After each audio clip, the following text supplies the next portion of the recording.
E o título da palavra de hoje é Começando a Escrever. Fala para o seu vizinho, você tem que começar a escrever. Amém? Tem um ditado que fala assim, para quem não sabe qual caminho andar, qualquer caminho serve. Ou alguns falam, para quem não sabe onde vai, qualquer lugar serve. E você, como cristão, você precisa saber, está muito definido dentro de você, qual lugar você quer ir, aonde você quer que a sua vida termine, ou a nossa eternidade comece. Então as pessoas que não sabem para onde ir estão aí à deriva, igual aquela pessoa que naufragou e está esperando socorro de qualquer parte, em qualquer situação, para ela tá bom. E muitas pessoas passam por isso. Tem muitas pessoas que começam um projeto e não acabam, que começam alguma coisa e não concluem. Tem pessoas que têm dificuldade, que fazem planos mirabolantes em suas mentes, fazem planos... Quem aqui já viu Pink Cérebro? Levanta a mão. Pink Cérebro. Quem é? Só 30 a mais vai entender. Quem não foi, perdão, aí você coloca. Pink Cérebro era a história de dois ratinhos. Pink Cérebro era a história de dois ratinhos em que tinha aquela velha frase, falava, nós vamos dominar o mundo essa noite, Pink. Nós vamos dominar o mundo. Aí ele falava no final do desenho, não foi dessa vez que nós vamos dominar o mundo, vai ser da próxima vez, que todos os planos que eles faziam davam errado. Tem pessoas que começam a fazer seus planos, mas não conseguem concretizar. Tem pessoas que perguntam para vocês, você tem algum plano para amanhã? Você vai ter todo um arquitetônico, um palácio feito em suas mentes, mas você não consegue colocar em prática. E essa noite é a noite que nós precisamos dar um pontapé inicial para começar a colocar em prática aquilo que Deus tem na minha e na sua vida. Alguns dizem que a maior riqueza do mundo está nos cemitérios. Então, onde planos, pessoas com conhecimentos fantásticos foram enterrados e não se concretizaram. E muitos de nós cristãos, muitos de nós seres humanos, nós lidamos com alguns conflitos internos que nos impedem de alcançar aquilo que Deus tem para nós. E a procrastinação é algo muito fantástico, que trava todo e qualquer ser humano. Para aqueles que não sabem o que é procrastinação, eu vou resumir, para ficar mais fácil. É aquela pessoa que pega o celular e fala assim, eu vou ver só um vídeo, depois eu vou fazer aquilo que tem para fazer. Quanto tempo passa entre isso e aquilo que você vai fazer? 2, 3 dias e talvez um mês. Procrastinação é deixar para lá aquilo que você deveria ter começado a fazer agora. Eu tive um patrão que ele falou assim, Eider, você sabe o que significa urgência? Eu falei, não, quase que eu falo SAMU, né? Emergência e urgência na SAMU. E ele falava assim, urgência é algo que a pessoa deveria ter feito antes e deixou para fazer na hora. Então muitas pessoas planejam, mas não conseguem colocar em prática aquilo que planejaram. E um exemplo disso é final de ano, passou, ano que vem vai ser melhor, ano que vem eu vou começar a dieta, ano que vem minha casa vai ser restaurada, ano que vem eu vou pintar, ano que vem as coisas vão acontecer. Lá em casa quebrou o box do banheiro e minha esposa fala, filha, arranja alguém para arrumar, filha, arranja alguém para arrumar. Eu falei para ela, agora é só se eu ameaçar, porque eu ligo, estou querendo pagar, as pessoas não vêm. Eu vou fazer um curso, vou comprar matéria, eu vou colocar, porque é a única solução, não tem outra. Tem pessoas que colocam, mas não concluem. E esse é um defeito universal. Muitos de nós temos isso. Nós percebemos que aqueles que conseguem concluir, é claro que tem o esforço, tem as lutas, mas eles conquistam algo que muitos almejam, mas não conseguem, porque simplesmente não começaram a escrever. Então começar a escrever, a pregação de hoje fala daquelas pessoas que têm sonhos, que têm planos de Deus para a sua vida, mas que não conseguem colocar em prática, que não conseguem vislumbrar o caminho pelo qual vão começar. E eu estava na reunião com o pessoal para poder organizar um congresso de juventude. E um jovem falou assim, não, eu tenho vontade de estar em todas as igrejas, fazer isso, aquilo outro, fazer planos legais. Eu falei para ele, simplesmente comece com o que você tem. Porque muitos de nós esperamos o quê? O arco-íris, o dia perfeito para começar. Muitos de nós esperamos o dia perfeito. Cada detalhe planejado para poder começar. E não aprendemos que se você não começar agora, você não vai mudar a sua história. E mesmo começando agora, tem um longo caminho até aquilo que Deus tem. E nós, como cristãos, não podemos procrastinar, deixar as coisas para depois, porque talvez possa ser nossa única oportunidade, nossa última oportunidade. E se você deixa aquilo para depois, pode ser que você não consiga fazer mais. Nós tivemos uma semana turbulenta, Umas 2 semanas atrás, em que dois familiares nossos vieram a falecer. Renata, minha esposa, teve a oportunidade de fazer a oração com o tio dela. Mas se ela não tivesse naquele momento, se ela tivesse planejado o dia perfeito para falar de Jesus, talvez aquele homem nunca tivesse feito. Começar a escrever é colocar em prática aquilo que talvez você não tenha coragem, aquilo que se retorce dentro de você. Começar a escrever é aquela academia que você falou que ia fazer e não faz, é aquele treinamento que você falou que ia fazer e não consegue. Porque todos os inícios são difíceis. O início é difícil, o meio é difícil, mas a recompensa daquele que consegue é fantástica. Jesus não falou que seria fácil, ao contrário, que as coisas seriam cada vez difíceis, porque se você não tomasse a sua cruz e não negasse a si mesmo, não estaria com Ele. Mas Ele garante que aquele que perseverar até o final, entrará. E essa é uma noite de divisor de água para nós.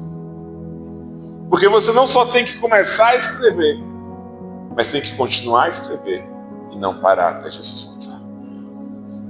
Não pare porque o dia está mal, não pare porque as coisas não aconteceram conforme você foi. Tem dia que a igreja está vazia, tem dia que a igreja enche, tem dia que a gente não sabe o que aconteceu.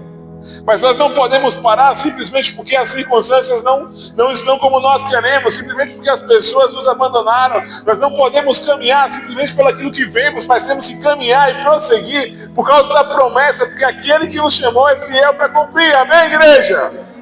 Se Cristo nos chamou, por acaso vai faltar alguma coisa? E se faltar, Ele não vai prover. Mas muitas vezes a nossa fé está cauterizada porque nós estamos vivendo por aquilo que nós estamos olhando e não pelas promessas de Deus. E por isso a igreja se enfraquece e muitas pessoas não conseguem ficar de pé porque esquecem de que aquele que prometeu é fiel para cumprir. Muitos vão ser os dias maus nas nossas vidas se nós vivemos muitos anos. Quanto mais você vive, mais dias maus você vai ter. Isso é uma lógica. Isso é uma lógica imbatível. A sua vida não vai ser feita só de dias bons. Tem um certo filósofo que ele fala assim: o ser humano ele nasceu para sofrer. E a felicidade é simplesmente um presságio. Porque toda vez que o ser humano alcança algo que ele quer, ele sempre vai querer algo mais. O ser humano foi feito para lutar dia após dia, porque sem lutar, se ele tivesse tudo que ele queria, ele morreria, porque não teria mais objetivos que podem correr. Até aquelas pessoas que não têm Cristo, elas entendem isso, que o ser humano ele precisa batalhar pelas promessas, ele precisa alcançar. Fala com o seu vizinho aí, a sua vida não vai ser fácil. Tira essa ideia. Jejuar não é fácil, ler a Bíblia não é fácil, orar não é fácil, mas é preciso. Ter disciplina é preciso para poder conquistar as coisas que nós queremos. Há uns anos atrás, aí minha esposa estava dormindo e ela reclamava muito quando ela acordava de manhã. Oh, meu Deus, de manhã é tão cedo. Eu falei assim: você lembra aquela blusa que tu quer comprar? Pronto, acorda de manhã, trabalha para poder comprar. Aí ela olhava a lógica era imbatível, ela ficava com raiva, mas não ia trabalhar se ela queria a blusa dela da Shopee, da Shein, ela tinha que trabalhar. Não tem jeito. Ninguém acorda cedo, quer dizer, tem gente que acorda porque gosta, mas a maioria das pessoas que acordam para trabalhar, elas têm um dilema. Tem que enfrentar o seu leão, o urso. Tem até aquela velha famosa trend, Matar um leão por dia, vai matar um leão, 2 dinossauros, 3 rinocerontes. Aí ele é demais. Mas é assim, não vai ser fácil para ninguém. Mas você tem que começar a colocar em prática aquilo pelo qual Deus te chamou. E por que muitas pessoas na igreja são paralisadas? Porque nós não começamos a exercer a nossa fé, a caminhar orando para aquele que nos prometeu, para alcançar aquilo que nos foi dado por Ele naquela cruz. Nós não podemos descansar enquanto nós não alcançarmos aquilo que foram as nossas promessas. É o nosso direito. E pelo nosso direito nós vamos brigar, nós vamos conquistar. Mas o ponto principal para isso é você começar. A gente estava com os adolescentes ontem cozinhando e foi muito engraçado ontem. Eu dei muita risada. Eu falei, a gente vai cozinhar aqui, vamos fazer isso e tal. E que agora é o acabamento que vocês fazem. E eu vi as criatividades do pessoal. Aí Vitor foi lá, Vitor fez um trabalho perfeito. Falei, cara, você tá melhor do que eu, velho. Parabéns. Quando eu olho pro lado, ele pegou o trabalho dele, amassou tudo. Falei, meu Deus, por que você fez isso, cara? Tava bom. Tava melhor do que eu. Você conseguiu. Aí ele olhou pra minha cara e falou, nem tu sabe por que você fez isso, né? Mas ele persistiu, ele conseguiu. Às vezes a gente não sabe por que tem essas atitudes. Às vezes a gente não sabe por que quer desistir. Tá tudo indo bem. Às vezes é um sentimento. Às vezes é um detalhe, mas a gente desiste. Deus, ele tem algo para nós essa noite. E ele precisa que eu e você entendam isso. Comece a fazer aquilo que ele chama. Lucas 14, do 25 ao 33.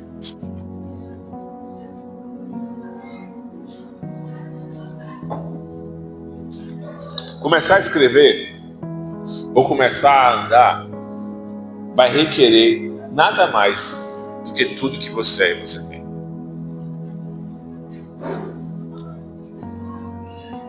Um dia eu vi uma certa frase, é um conselho na verdade, que muitas pessoas, principalmente os grandes empresários, as pessoas falam isso.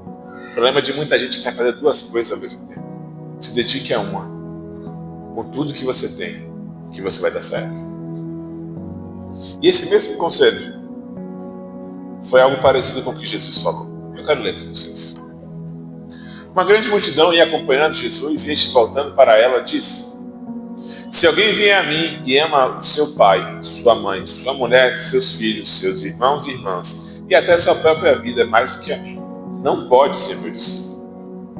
E aquele que não carrega a sua cruz e não me segue, não pode ser meu discípulo. Qual de vocês, se quiser construir uma torre, primeiro não se assenta e calcula o preço para ver se tem dinheiro suficiente para completá-la? Pois se lança o alicerce e não for capaz de terminá-la, todos os que virem rirão dele, dizendo: este homem começou a construir e não foi capaz de terminar. Ou qual é o rei que, pretendendo sair à guerra contra outro rei, primeiro não se assenta e pensa se com 10 mil é capaz de enfrentar aquele que vem contra ele com 20 mil? Se não for capaz, enviará uma delegação, enquanto o outro ainda está longe, pedirá um acordo de paz. Da mesma forma, qualquer de vocês que não renunciar a tudo que possui, não pode ser meu discípulo. O evangelho, como muitos pregam, não é o evangelho que Cristo pregou. Seguir a Cristo requer tudo que você é e tudo que você tem. Foi o que ele falou para o jovem rico. E não é diferente essa noite. Ele requer tudo que você é e tudo que você tem. Pastor, me explica isso direito. Eu vou explicar, calma aí. Ele não só exorta isso, como ele fala também: calcule. Calcule se vale a pena me seguir. Para que quando chegar na metade do caminho, você não queira voltar. Muitas pessoas não começam a fazer as coisas porque elas estão calculando e demoram tempo demais para calcular. Tem uma certa passagem que Jesus fala sobre a pérola de grande valor. Você só vai entender o que é largar tudo quando você encontrar em Cristo tudo. Porque enquanto você não encontra, você vai querer ficar vivendo uma vida de duas delegações, duas funções. E você não vai crescer em nenhuma e nem outra, porque você está conciliando muitas coisas. Às vezes você precisa morrer para o mundo para poder ver para Cristo. Às vezes não, toda vez. E o que isso significa? Significa abrir mão de tudo que você é. Quando você se converte, você tem que mudar tudo. Eu estava ontem falando com os adolescentes, né? Quando a gente pregava, a gente pegou os utensílios, esqueci, meu Deus. Não. Calma que o processador a idade vai chegando, o processador vai ficando mais lento. Os ingredientes, cúrcuma, as especiarias, cúrcuma, açafrão, e eu peguei a mostarda. Eu falei: isso aqui é uma mostarda. Eu expliquei para eles a parábola. Algo pequeno.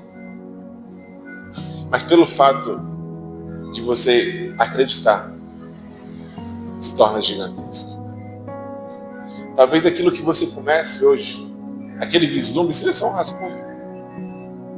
Mas se você persistir, aquilo vai crescer. E quando ele cresce, ele não cresce para ser um topo. Ele cresce para ficar algo importante. Algo tão grande que você não consegue mais controlar. Nós estamos vivendo num mundo em que nós precisamos fazer escolhas. E Deus nos deu livre-arbítrio. E Ele não quer que você comece a segui-lo e depois deixar para trás. É o que fala lá em Lucas 9:62. É o que Jesus assegurou: ninguém que coloca a mão no arado e fica contemplando as coisas que deixou para trás é apto para o reino de Deus. Enquanto a teologia da graça abraça tudo, a teologia de Cristo fala simplesmente: renuncie quem você é e me siga. E muitas pessoas tentam seguir a Cristo carregando coisas do mundo e elas não vão conseguir, porque acaba se tornando pesado demais carregar as suas coisas, por isso que elas desistem. Enquanto o nosso coração tiver coisas do mundo, nós não conseguimos dar o melhor para Cristo e ficamos tentando negociar entre Cristo e o mundo, e você não consegue viver as experiências que Deus tem, porque o mundo está dentro de você. Essa é uma noite que nós começamos e decidimos quem vai governar nossas vidas, se é Cristo ou se é o mundo. Se for Cristo, larga o mundo. Mas se for o mundo, viva o mundo. Não comece. Pastor, que palavra é essa? O próprio Jesus fala. Faz o cálculo. Vê se compensa seguir. Pastor, compensa seguir a Cristo? Eu não só vou cantar aquela música Já Valeu a Pena, como vai valer a pena, como não tem comparação nenhuma. Daqueles que não sabem,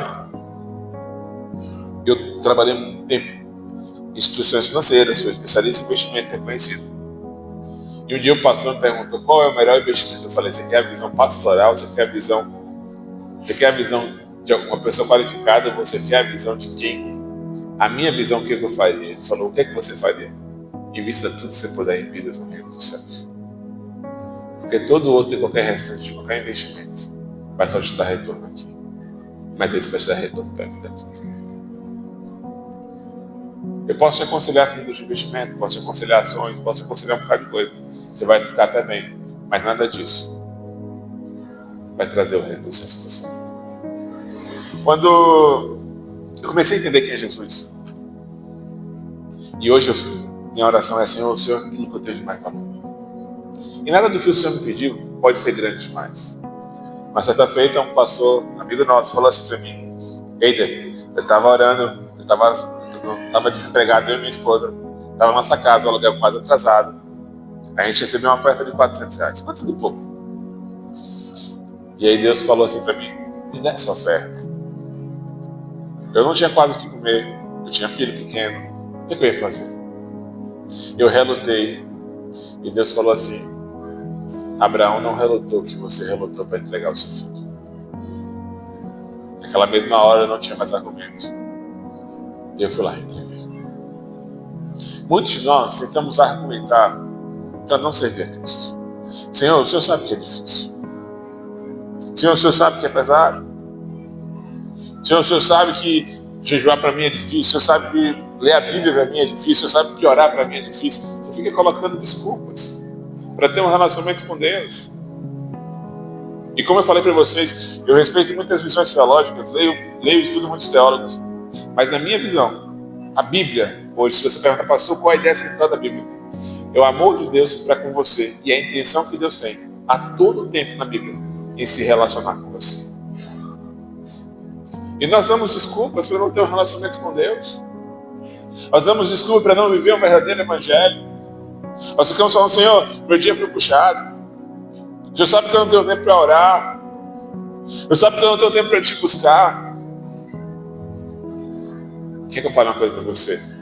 Deus nunca precisou de multidões para fazer nada. Ele sempre queria as pessoas que estavam dispostas. Tem culto que os melhores cultos é quando nós nos entregamos mais. Sentimos a presença de Deus quase impalpável. Então qual é a nossa preocupação hoje? É ver se dentro de nós estamos planejando servir a Cristo, ou se nós já começamos a servir a Ele como de fato Ele merece ser servido. Porque muitos de nós estamos assim falando: eu vou para a igreja, o pastor é lindo, é bonito, mas não tem coragem de ter um relacionamento profundo com Cristo. Eu e Renata, quando nós estávamos orando a respeito do nosso relacionamento, eu falei para ela: eu te amo, mas eu amo mais a Deus que você. E se o nosso relacionamento algum dia ficar paralelo desse, você sabe que eu vou escolher Ele. E eu ficava com muito receio de Deus pedir, mas eu sabia que no meu coração, se Ele pedisse, Ele teria. Porque nada na minha vida pode competir com Deus. Eu sou uma pessoa, para aqueles que não sabem, eu tenho autismo e eu tenho hiperfoco. Tenho autismo, não sou autista, é diferente. E tenho hiperfoco. Então, quando eu foco em alguma coisa, pode ter certeza. Essa semana mesmo, eu fiz 18 provas em 3 dias. Eu estudei 5 horas mais por dia para me dedicar para essas provas, para fazer e tal. E para mim foi de boa, porque eu estava focado. Quando eu ligo o modo foco, pode quebrar o pau, eu estou focado. Só que tem coisas, às vezes, que me tiram da presença de Deus. E tudo que me tira, eu reduzo. Eu não posso negociar. Porque Ele é o que eu tenho de mais valor. Nada mais importa. Nada mais. A televisão, o celular, o computador, as distrações, nada importa. Cadê o nosso tempo de oração com Ele? Tem uma hora que Jesus fala assim, se eu sou o Senhor, cadê a minha honra? Se Deus, se Jesus Cristo é seu Deus, cadê a sua honra para com Ele? Cadê a sua oração? Cadê a sua dedicação em aprender a buscá-lo? Cadê? Mas se Ele não é, então pare de servir a Deus senhores. Essa é uma noite que nós nos encontramos na Berlim e nós servimos a Deus ou não. Chega de fazer as coisas pela metade. Chega de fazer as coisas só um pouquinho, porque a gente pensa que Deus quer esmola. Deus não quer. Deus não precisa de esmola. Ou é tudo ou é nada. Você nega a si mesmo e toma a sua cruz e segue a Ele. Para de reclamar, toma a sua cruz. Do jeito que você está, toma a sua cruz e vai. Tem um ditado que minha mãe e muitas pessoas falavam de maneira errada. Que fala assim, vem como está. A Bíblia não fala isso. Jesus fala, negue-se a si mesmo. Tome a sua cruz e siga. O que significa isso? Se converte. E muitas daquelas pessoas não seguiram Jesus. Jesus não estava atrás de multidão, ainda que Jesus viesse para ter salvo todo mundo. Mas Ele estava atrás daquelas pessoas que queriam compromisso. Ninguém quer entrar num relacionamento sem compromisso. Ou você tem compromisso com outra pessoa, ou você não tem. Ninguém quer entrar num relacionamento que as pessoas não têm compromisso, igreja. Com Cristo não é diferente. Ele quer que nós tenhamos compromisso com Ele. Isso acontece quando nós começamos a colocar em prática aquilo que tem. Em Mateus 22, do versículo 1 ao 14, abre suas Bíblias aí, por favor.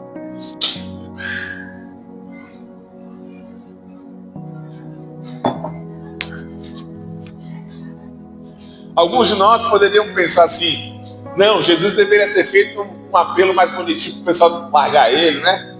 Deveria ter falado palavras mais legais. Não, galera, vem depois lá da frente vocês escolhem o que vocês querem. Mas Jesus não. Ele sempre confrontou. Porque ou você faz, ou você não faz. Aí tem um ditado no mundo do business, né? Aí você fala assim, não, eu vou tentar bater a meta. Aí o chefe chega para você e fala assim, não existe tentar. Ou você faz, ou você não faz. Aí você vai para casa do cara assim, me explica aí como é que eu não faço. Aí o rapaz chega para mim e fala assim, ou você pega a caneta ou você não pega. Eu falei, eu vou ficar quieto, porque senão a gente vai brigar. Jesus lhe falou novamente por parábolas, dizendo, o reino dos céus é como um rei que preparou um banquete de casamento para o seu filho. Enviou seus servos a que tinham sido convidados para o banquete, dizendo-nos que viessem, mas eles não quiseram vir. De novo enviou outros servos e disse, digam aos que foram convidados, preparei meu banquete, meus bois, meus filhos, outros foram abatidos, e tudo está preparado, venham para o banquete de casamento.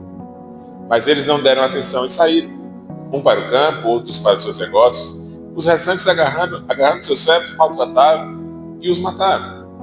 O rei ficou irado, enviou seu exército, destruiu aqueles assassinos e queimou as cidades deles. Então disse aos seus servos, o banquete de casamento está pronto, mas os convidados não eram dignos. Vão às esquinas e convidem ao banquete todos os que vocês encontrarem. Então os servos saíram para as ruas e reuniram todas as pessoas que puderam encontrar, gente boa e gente má. E a sala do banquete de casamento ficou cheia de convidados. Mas quando o rei entrou para ver os convidados, notou ali um homem que não estava usando verso oficial. Ele perguntou, amigo, como você entrou aqui sem verso oficial? O homem emudeceu. Então o rei disse aos seus que serviram, amarrem as mãos e os pés e lance para fora, nas trevas, ali haverá choro e ranger de dente. Pois muitos são chamados, mas poucos são escolhidos. Conta a história de um rei Estava vendo um casamento e mandou convidar pessoas. E aquelas pessoas sabiam que ele era o rei. Sabiam que tinham que prestar honras. E aqui para nós, você sabe que você como crente lhe convida para uma boca livre, você faz o quê? Pastor, eu posso levar mais alguém? Você já leva até o gato e o cachorro. Ainda leva para casa, amém? Aí na festa que tinha lá quando eu trabalhava, tinha festa de empresa, né? Você tem muita amizade com alguns colegas. Aí eu chegava e falava logo, ó, me dá um pratinho de quando eu for para casa para eu levar para os ossinhos. Aí ela, cuida, pelo amor de Deus, mata de vergonha. Eu falei, fica tranquilo. Amanhã você vai me agradecer pelos doces que você vai comer. Porque sabe, quando tem boca livre você vai, mas aquelas pessoas simbolizavam aqueles que não queriam celebrar. Aquelas pessoas que sabiam que ele era o rei. Ele era o rei daquelas cidades, daquelas pessoas, mas elas não lhe prestavam conta. Então, depois que todos esses foram eliminados, ficaram os pobres, os malfeitores. E aí o convite é estendido para eles. Venham todos. Esse segundo grupo de pessoas fala de nós, cheio de problemas, que decidiram servir a Cristo. Só que, ao entrar na presença dele, as pessoas não entraram de qualquer jeito. Entenderam que o chamado era um convite, era uma oportunidade para estar mais perto do rei e se vestiram a caráter. Não foram de qualquer jeito. Alguns devem ter pago mais caro, principalmente se for mulher, deve ter pago mais caro, vendido aquela vaquinha ou a ovelha para poder comprar um vestido melhor, fazer uma coisa mais bonitinha naquela época. Os homens devem ter cortado o cabelo, arrumado a barba. Foram arrumados. Mas aquele que não tinha compromisso, que foi só pela comida, teve seu castigo tanto quanto os outros. Aqueles que estão dentro e não têm compromisso, estão fora, do mesmo jeito. Mas não importa quem você é essa noite, se você decidir que quer ter um encontro com Jesus e mudar a sua vida, não importa o seu passado, o que importa é a aliança que você quer fazer. E assim como Deus requer tudo que nós temos e somos, nós precisamos essa noite dar o nosso melhor para Ele. E o nosso melhor não é vir no culto. O nosso melhor não é simplesmente ler a Bíblia e orar. O nosso melhor é tudo que somos e tudo que temos. É viver Cristo o tempo todo, respirando, dormindo, fazendo tudo. Tudo que nós fizermos, damos glória para Deus. Lá em Mateus 19, do 16 ao 23. Abra suas Bíblias aí, por favor.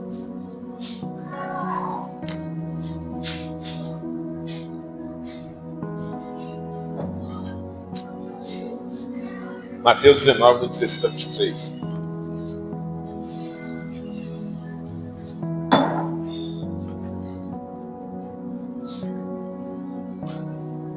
E eis que alguém se aproximou de Jesus e perguntou: Mestre, o que farei de bom para ter a vida eterna? Respondeu Jesus: por que você me pergunta sobre o que é bom? Há somente um que é bom. Se você quer entrar na vida eterna, obedeça aos mandamentos. Quais? Perguntou ele. Jesus respondeu: não matarás, não adulterarás, não furtarás, não darás falso testemunho, honra teu pai e tua mãe, amarás o teu próximo como a ti mesmo. Disse-lhe o jovem: a tudo isso tenho obedecido, o que me falta? Jesus respondeu: se você quer ser perfeito, vá, venda os seus bens e dê dinheiro aos pobres, e você terá um tesouro no céu. Depois vem, siga-me. Ouvindo isso, o jovem afastou-se triste, porque tinha muitas riquezas.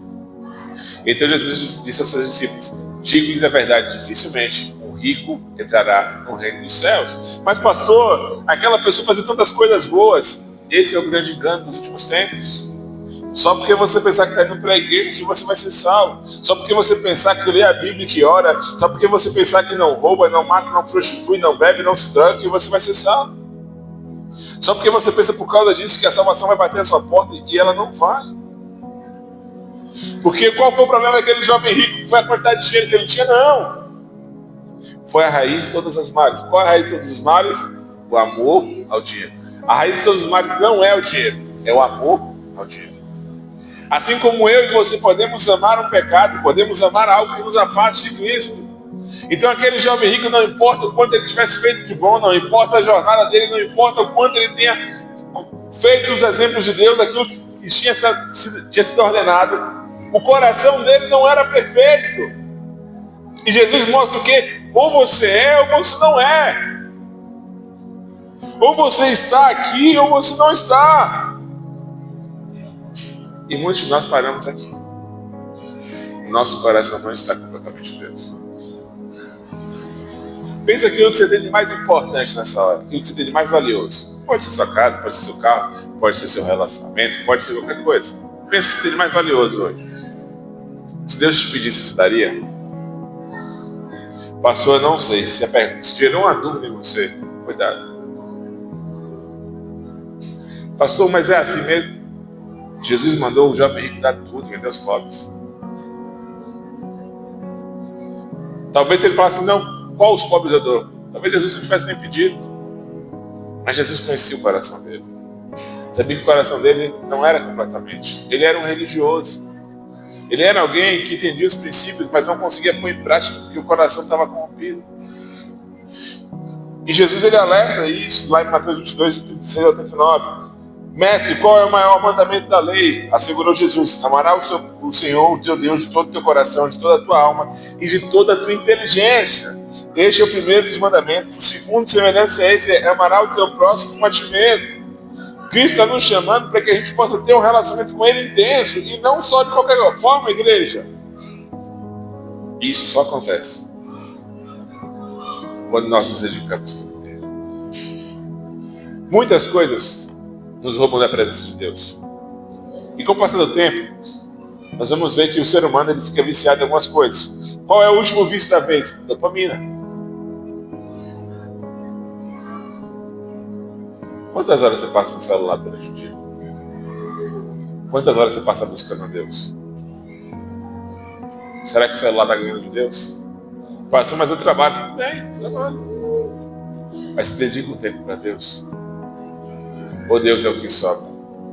É a velha história, é o que já leu aqui, da oferta da viúva. Todo mundo dava o que? Sobrava. Ela deu do quê? Tudo que tinha. O grande lance da oferta da viúvinha que eu fico imaginando é Jesus não poderia ter falado, não, toma aqui de volta, porque aquela oferta não ia fazer nem diferença, né? 10 centavos não ia fazer nem diferença para a conta.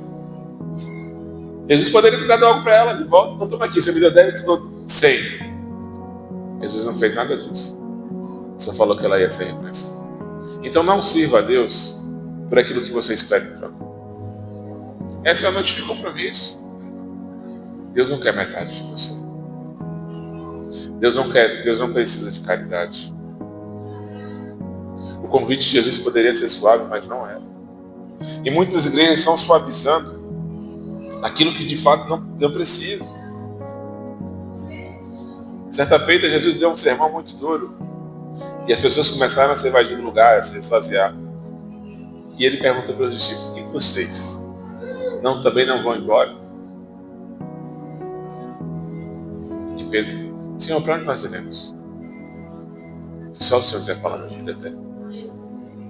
Esse mesmo princípio tem que nos guiar. Não tem mais para onde a gente ir. Não tem como mais voltar para trás. Chegou a hora de nós, como igreja, pararmos de entregarmos migalhas a Deus. E entregarmos tudo o que temos e somos. Isso quer dizer que você vai fazer como? Vai entregar tudo, pastor? Não. Isso simplesmente requer, primeira coisa mais importante, o seu coração, porque aonde está o seu tesouro, aí está o seu coração.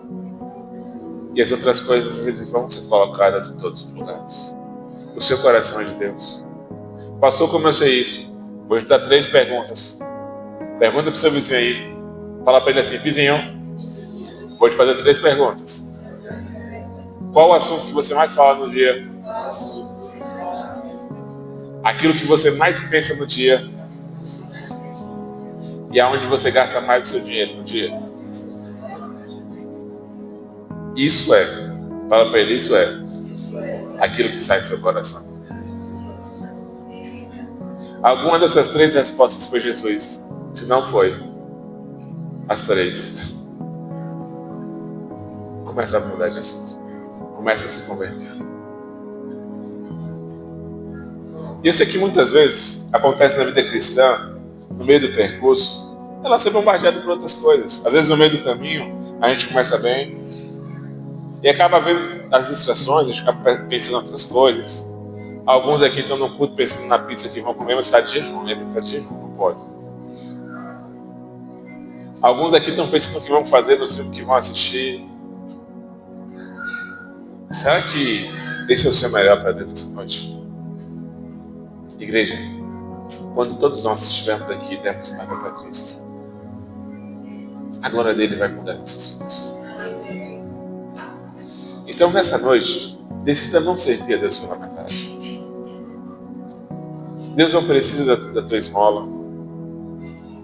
Deus não precisa do teu carinho.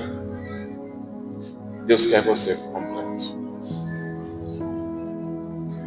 Eu quero um dia pregar aqui na igreja, Deus ainda não me permitiu, sobre o amor dele, que não é como muitos pensam.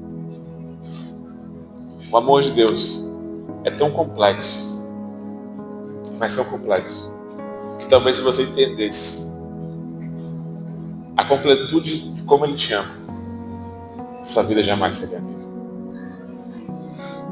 É um amor mais forte do que a morte. É um amor que não se apaga com o fogo. É um amor que te quer por inteiro e não por partes. Servir a Cristo por partes é daquilo que te sobra. E Deus não quer o que te sobra. Deus quer tudo. Foi o que ele falou para o jovem rico. Vende tudo que tem. E aí ele completa. É mais fácil o camelo passar no fundo da agulha do que o rico entrar no reino dos céus. É mais fácil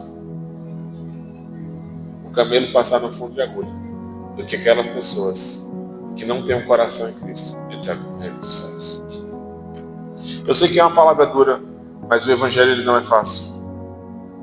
E é por isso que Paulo fala em 1 Coríntios 9, 27, mas esmurro o meu próprio corpo e faço dele meu escravo, para depois de haver pregado aos outros, eu mesmo não venha a ser reprovado. E o último versículo de hoje é 2 Pedro 2,19.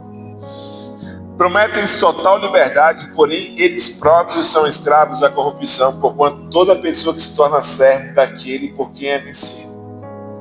Se Jesus venceu, e ele é nosso Senhor, onde está a honra e glória dele?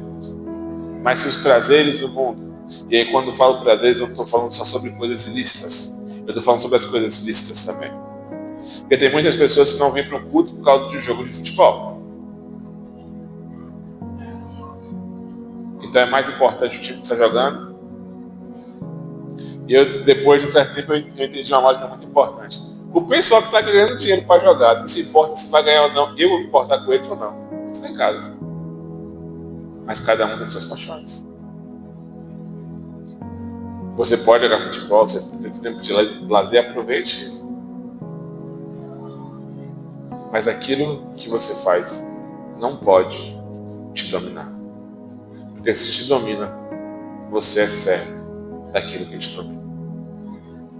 Não vai ser fácil ler a Bíblia, não vai ser fácil orar para algumas pessoas. Mas quando nós decidimos, Senhor, eu não vou abrir mão do Senhor até aqui. Porque tudo que eu tenho é do Senhor. As coisas vão acontecer. A cada dia que passa na minha vida, eu tenho uma certeza maior. Deus me chamou para isso. A cada dia que passa na minha vida, quanto mais eu busco Ele, menos dúvidas eu tenho e mais certeza. E quando você tem uma certeza, uma certa convicção, não importa o que os outros falam, você sai convicto do que você tem que fazer. Agora, quando você é alguém que não tem as suas raízes bem enraizadas na palavra, qualquer coisa que se fala é motivo para que você abandone na vida. Nós não precisamos ver a igreja cheia de pessoas, porque nós não queremos agradar pessoas. E Jesus também não queria. Nós queremos que a glória de Deus se manifeste aqui. E que o Espírito Santo se agrade com o que nós estamos entregando para Ele. Porque se isso acontecer, no grande dia nós vamos ouvir: servo bom e fiel, entra no meu descanso. Porque tudo aquilo que eu fiz para você fazer, você fez. Eu estava hoje com o Renato, eu falei: Renata, faz negócio para mim, ela não fez. Faz negócio para mim, ela não fez. Pedi umas 5 coisas, ela não fez. Aí só veio o versículo bíblico, né? Só veio a voz de Deus na minha mente. Por isso que no grande dia, você não vai ser cobrado por aquilo que você fez. Você vai ser cobrado por aquilo que você deveria fazer e não fez. Porque quando você chega em casa, você não quer saber o que está feito. Você quer saber aquilo que deveria ter sido feito e não foi feito. Quando ela chega em casa, ela pergunta: a roupa dobrou a roupa? Pensa que está tudo feito. Está do meu jeito, mas está feito. Se não vai dar problema, sim, mas está feito. Ela tem que dobrar as roupas de novo. Acontece. Mas está dobrado. Então, não importa o nosso jeito. Porque nós não fazemos para Deus, nós fazemos para Cristo.